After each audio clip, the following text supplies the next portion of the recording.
ជំរាបសួរបងប្អូនតាមបណ្ដាញសង្គម Facebook និង YouTube ទាំងអស់គ្នាខ្ញុំ Mr. Rokong ថ្ងៃនេះខ្ញុំធ្វើបទបង្ហាញអំពី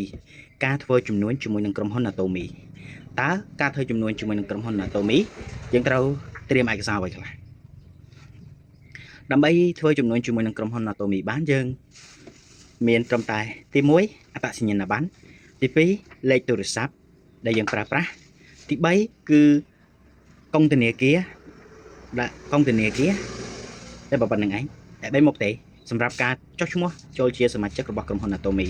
ហើយការចុះឈ្មោះចូលជាសមាជិករបស់ក្រុមហ៊ុន Atomy តាមរយៈភ្នាក់ងារឬក៏អ្នកធ្វើជំនួញជាមួយនឹងក្រុមហ៊ុន Atomy ដូចជាខ្ញុំជាអ្នកធ្វើជំនួញជាមួយនឹងក្រុមហ៊ុន Atomy អូខេហើយខ្ញុំមានដំណឹងចង់ចែករំលែកទៅដល់បងប្អូនដែលកំពុងតាមដានវីដេអូខ្ញុំគឺថាក្រុមហ៊ុន Atomy គឺជាក្រុមហ៊ុនមួយដែលយើងអាចក្លាយទៅជាម្ចាស់អាជីវកម្មនៅក្នុងក្រុមហ៊ុន Atomy តើយើងជាម្ចាស់អាជីវកម្មនៅក្នុងក្រុមហ៊ុន Atomy បែបណាទៅទី1យើងមានឈ្មោះទី1នៅពេលដែលយើងចុះឈ្មោះចូលជាសមាជិករបស់ក្រុមហ៊ុន Atomy ហើយយើងអាចក្លាយទៅជាម្ចាស់អាជីវកម្មនៅក្នុងក្រុមហ៊ុន Atomy ទី2យើងនឹងទទួលបានកម្រៃជើងសារពីការយើងនឹងទទួលបានកម្រៃជើងសារពីក្រុមហ៊ុន Atomy ទី3គឺយើងអាចបន្តតំណែងរហូតដល់3ជំនាន់ដល់កូនចៅជំនាន់ក្រោយរបស់យើងទី4យើងអាចក្លាយទៅជា BA របស់ក្រុមហ៊ុន Atomy ហើយយើងអាចក្លាយទៅជាតារាសម្ដែងជាមួយនឹងក្រុមហ៊ុន Atomy ហើយយើងក្រុមហ៊ុន Atomy មានអ្វីខ្លះក្រុមហ៊ុន Atomy មានរបស់ប្រើប្រាស់មានអាហារសុខភាពហើយក៏ដូចជាមានថ្នាំដុសធ្មេញសាប៊ូដុសខ្លួនសាប៊ូកក់សក់ជាដើម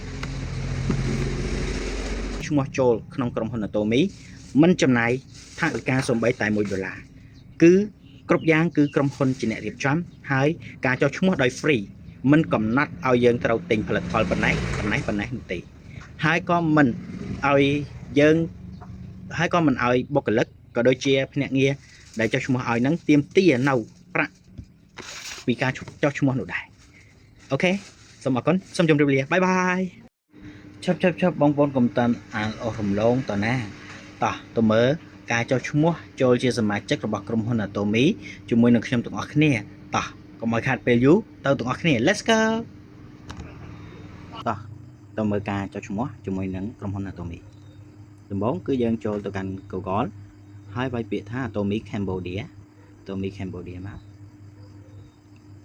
បន្តមកទៀតយើងចូលទៅកាន់ Atomy Cambodiaអូខេចូលមកដល់ផ្ទាំងនេះយើងចុចនេះមកចុច back ចេញមកបន្តមកទៀតយើងចូលទៅកាន់ការប្រើប្រាស់យើងវាយលេខកូដរបស់យើងចូលអូខេបន្តមកគឺ load នេះគឺយើងចុចបិទមកចុច close មកចូលទៅដល់កម្មវិធី Atomy website របស់ក្រុមហ៊ុន Atomy ហើយបន្តមកទៀតយើងអាចចូលទៅមើលកន្លែងនេះ My Office របស់យើងចឹងមកនេះគឺជាលេខកូដរបស់យើងអីចឹងណាអូខេប៉ុន្តែសម្រាប់ការចុះឈ្មោះចូលជាសមាជិករបស់ក្រុមហ៊ុន Atomy ឲ្យសមាជិកថ្មីគឺយើងត្រូវចូលមកកន្លែងនេះអូខេគឺយើងត្រូវចូលការចូលជាសមាជិកចុចទៅលើនឹងមកបន្តមកគឺមានទម្រង់បែបនេះបងប្អូនបន្ទាប់ពីឃើញទម្រង់បែបនេះយើងត្រូវចុចសញ្ញាចាប់ខ្ញុំ zoom បន្តិចទេគឺយើងត្រូវបាទចុច tick កន្លែងទៅនេះមួយគឺបានអានរួចរាល់ចុចមកបន្តមកទៀតយើងទៅចូលការចូលជាសមាជិកចុចទៅលើនឹងមកអូខេទៅជំហានទី2គឺយើងត្រូវអាននៅលក្ខខណ្ឌរបស់ក្រុមហ៊ុន Atomy ក៏ដូចជាបើយើងបានអានចាប់គ្រប់ហើយយើងយល់ព្រមទាំងអស់អូខេចុចសញ្ញាយល់ព្រមទាំងអស់មកបន្តមកទៀតគឺយើងអូសចុះមកក្រោមគឺចុចពាក្យបន្ទាប់អូខេបងប្អូនចុចពាក្យបន្ទាប់នេះគឺជាការបំពេញនៅលក្ខខណ្ឌរបស់សមាជិកថ្មីដែលទើបតែនឹងចុះឈ្មោះកន្លែងទៅនេះគឺបែងចែកជា2ទី1ជាអ្នកជំនួញគឺត្រូវការអត្តសញ្ញាណប័ណ្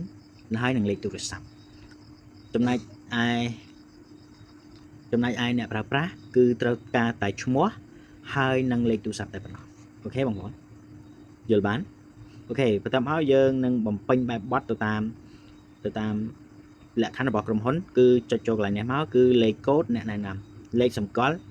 អ្នកណែនាំមានន័យថាលេខសម្គាល់អ្នកណែនាំណាមួយដែលយើងជ្រើសរើសយកមកសម្រាប់អ្នកណែនាំឥឡូវឧទាហរណ៍ថាខ្ញុំ បញ្ចូលលេខអ្នកណែនាំមក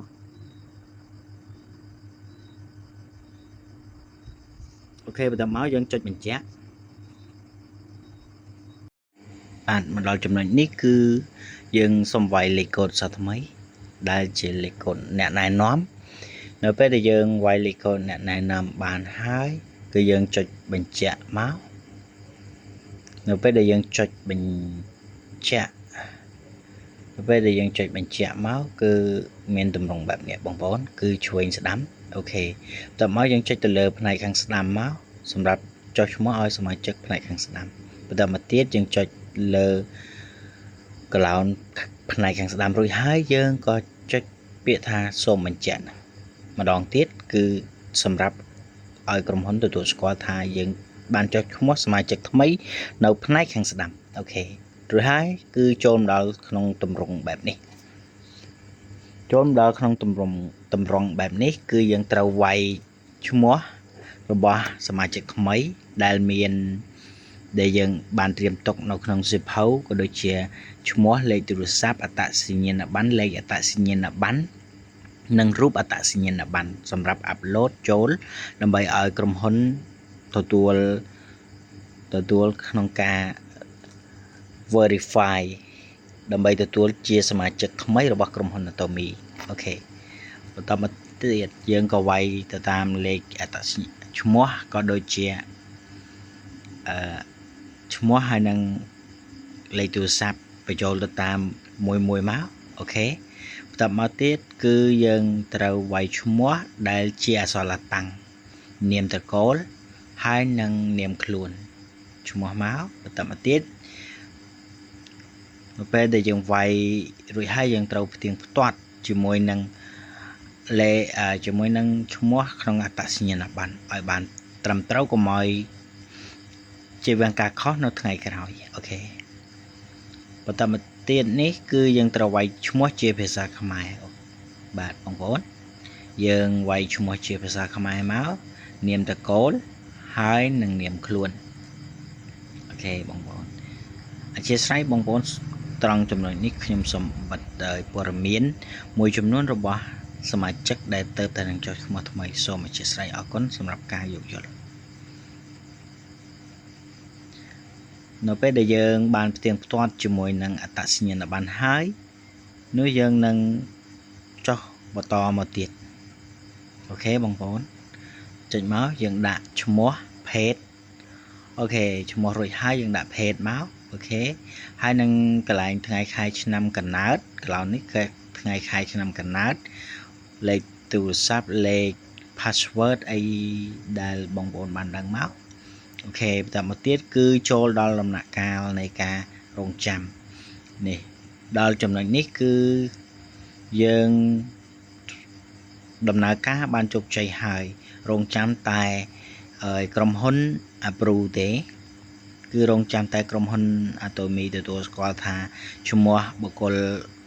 ម្នាក់ហ្នឹងគឺទទួលបាននៅការជោគជ័យក្នុងការចុះឈ្មោះជាមួយនឹងក្រុមហ៊ុនតែប៉ុណ្ណោះបន្តមកទៀតយើងផ្ទៀងផ្ទាត់មកទាំងឈ្មោះទាំងលេខទាំងថ្ងៃខែឆ្នាំកំណើតរបស់សមាជិកថ្មីក៏ដូចជាលេខរបស់យើងអ្នកណែនាំបន្តមកទៀតគឺក្រុមហ៊ុនបានផ្ញើសារមួយនេះមកមានលេខកូដសមាជិកថ្មីក៏ដូចជាលេខ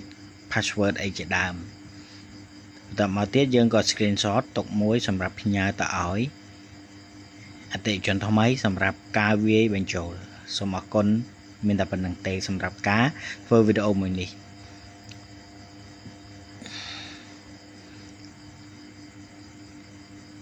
នៅពេលដែលយើងបាទសូមអរគុណសម្រាប់ការទស្សនាវីដេអូមួយនេះតាំងពីដើមរហូតដល់ចប់រាល់ពាក្យពេចន៍ខុសឆ្គងសូមអធិស្ឋានទុកជាមុនផងសង្ឃឹមថាបងប្អូនយកយល់អធិស្ឋាន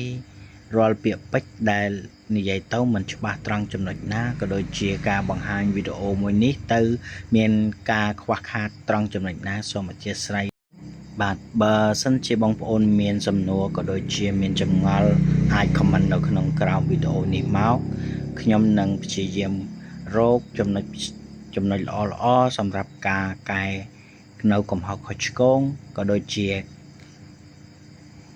ក៏ដូចជាការធ្វើវីដេអូមួយនេះឲ្យមានគុណភាពរឹតតែល្អទៅសូមអរគុណសម្រាប់ការទស្សនាវីដេអូមួយនេះជោគជ័យរួមគ្នាជាមួយនឹងក្រុមហ៊ុន Atomy សូមអរគុណសូមជម្រាបលា